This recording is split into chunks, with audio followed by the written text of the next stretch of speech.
Hi, it's HardReset, and today I'll show you the fix for screen glitches and display issues on Canon EOS R50 V.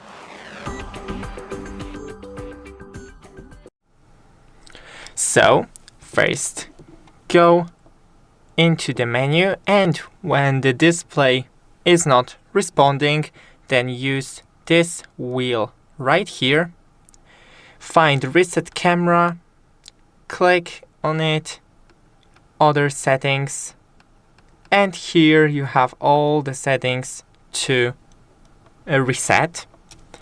If even your camera doesn't responding like this, then power it off, close,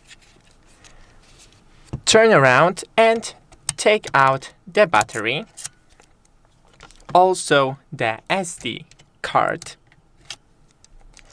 Close this lid, and now find the shutter button right here.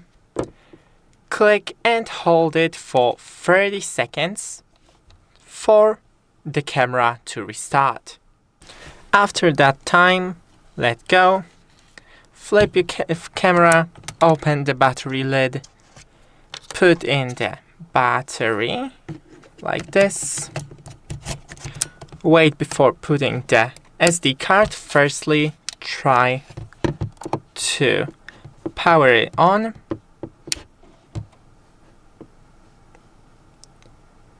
And it should work perfectly fine.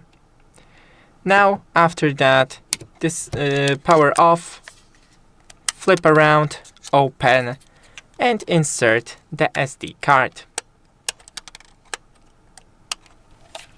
And that's it. Thanks for watching. Don't forget to leave a like and see you in the next one.